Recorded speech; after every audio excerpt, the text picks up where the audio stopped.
Well, it didn't take too long before Ezra Miller was back in the news. I mean, just a few days ago, I covered a story where he got hit with a felony burglary charge. And now it appears we have a little bit of an update. The Ezra Miller saga now involves Vermont's Child Services Department. Ooh boy, this is getting spicy. Police are looking to locate a 25-year-old mother and her three young children who had been living at Ezra Miller's Vermont farm, with officials citing concern that the Flash star is shielding their whereabouts, Rolling Stone has learned. Over the weekend, Vermont State Police repeatedly attempted to serve the mother an emergency care order that demanded the children's removal from her care and the home over fear for their safety. But Miller claimed the family hasn't lived there in months, which the Vermont State Attorney's Office said seemed like an attempt to evade service of the order, according to the court document obtained by Rolling Stone. It was during one of these visits to find the mother that Miller was served a citation for a burglary charge for allegedly breaking into a house and stealing several bottles of alcohol in May.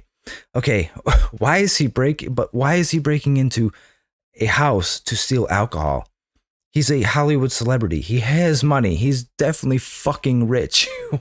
Why is this dude so far gone that he's breaking into random people's houses and stealing alcohol? This is fucking nuts. Several police cars arrived at the property on Tuesday night, according to photos reviewed by Rolling Stone, as a local source confirmed officers were at the house for nearly an hour. But it is not clear if officials were at Miller's property over the emergency care order or another matter. It was also unclear if anyone was removed from the home, as a spokesperson for the Vermont State Police Department referred a request for comment to the Vermont Department for Children and Families, who declined to comment, citing confidentiality. State police had turned up to the sprawling Stamford property at least twice over the weekend in an attempt to serve the mother the order requested by the state attorney's office regarding the care of her three children aged 1, 4, and 5, according to the court order. In June, Rolling Stone reported that Miller had been housing the family since mid-April after they had met the woman they're still doing this pronoun stuff after he had met the woman and her children in their home state of Hawaii in March. Yeah, see, this makes things so much more confusing. This whole they, them, his preferred pronouns thing makes it so much more confusing when you're trying to read this thing. See, Miller is non-binary and uses they, them pronouns. I'm glad they had to throw that in there. Thanks. This makes everything so much easier to read. Sources had raised alarm bells over the children's safety, claiming there were unattended guns lying around the home and alleged they saw the 1-year-old put a stray bullet in her mouth. At the time, the children's mother said Miller helped her escape from an abusive partner, and the ranch has been a healing haven for us. What? The little girl is putting a stray bullet in her mouth, and you think that's better than what you had before was an abusive partner? What do you think's going on now? This is abuse. All right. What did your partner do before? Misgender you, call you by the wrong pronoun? That seems to be worse than what's going on here, apparently. This is fucking nuts, man.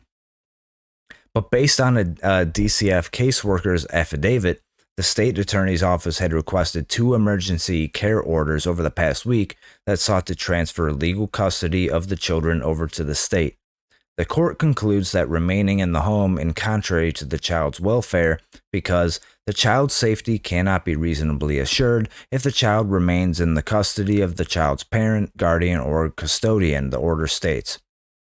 The order notes that police have been trying unsuccessfully to serve the order all weekend.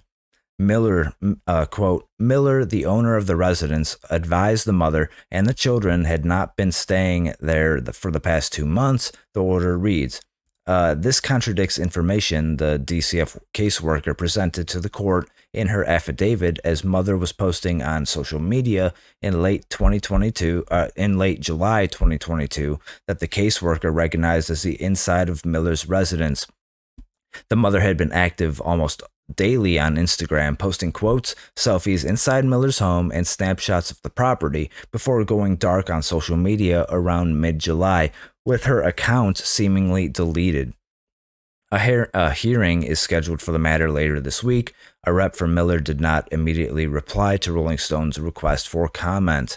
It's been bumpy. It's been a bumpy week for Miller. Damn right.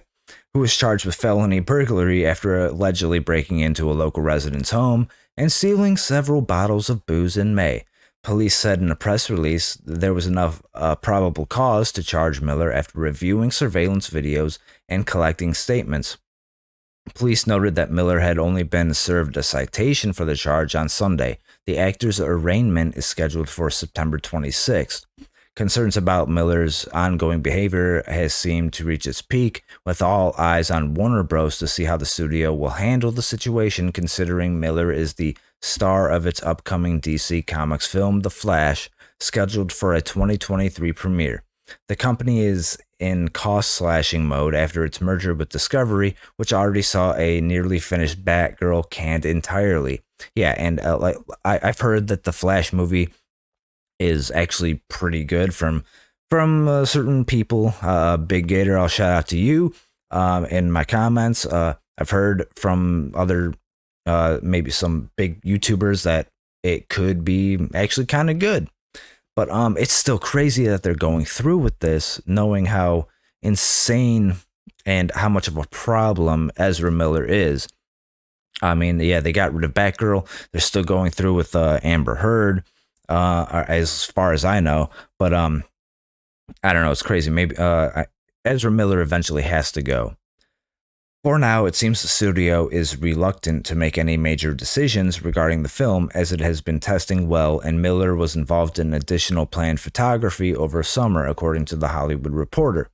Miller has not spoken publicly about the multiple allegations that have stacked up against him, apart from an Instagram story in mid-June that read, "You cannot touch me. I am in another universe." He deleted his Instagram account shortly after, which is a very strange thing to say. All right, this dude, I think, is just using this whole gender identity thing as a shield from criticism or saying anything negative about him, or like, haha, you can't touch me. I'm like, I mean, he literally says it. You can't touch me. I'm they, theirs, and all this, and it's complete lunacy. In March, the actor racked up a string of arrests for disorderly conduct while vacationing in Hawaii. In June, Chase Iron Eyes, oh yeah, that's the, I think that's the girl he was grooming. Yeah, Chase Iron Eyes and Sarah Jumping Eagle. What is with these names? And Sarah Jumping Eagle went public with allegations that Miller had groomed and brainwashed their 18-year-old child, Takata. Okay, so it wasn't Chase Iron. Okay, whatever. A well-known standing rock activist who also uses the name Gibson, parentheses Takata, who uses she, they pronouns. Oh, that makes everything much more clearer. Has since denied a string of allegations against Miller, instead accusing their parents of emotional and psychological manipulation. Weeks later, a Massachusetts mother obtained a temporary harassment prevention order against Miller on behalf of her 12-year-old child. Variety and Business Insider released investigations on Miller soon after, which contained allegations of Miller allegedly harassing a woman in Germany. Interviews with the woman he was seen on camera choking in Iceland, and close friends detailing their fear that the actor was out of control. He's definitely out of control. Okay. Yeah, I think that was the first thing I saw was him choking the woman in Iceland, which was a very bizarre thing. I mean, it looked like I think he was drunk or he was pretty fucked up, and like it was hard to tell. I don't know if he was like playing with her, like fake choking her, but threw her to the ground, and that became a whole thing. And then there's all these other things with him, the grooming and other assaults in Hawaii. And then his weird video of like he was in his car and he's talking about how he's gonna like kill the KKK in North Carolina. It's so this dude is a fucking mental patient. All right. And I don't know where else is he gonna go. I mean, how many more laws and everything is he gonna break? I mean, how more insane can this dude get? I guess we'll have to find out and see. But yeah, I'll be looking into this, I think, see where this all leads to and what eventually, Warner Brothers is gonna do with him. But yeah, let me know what you guys think in the comments. Hit the like button, subscribe to the channel, and until next time, I'm out.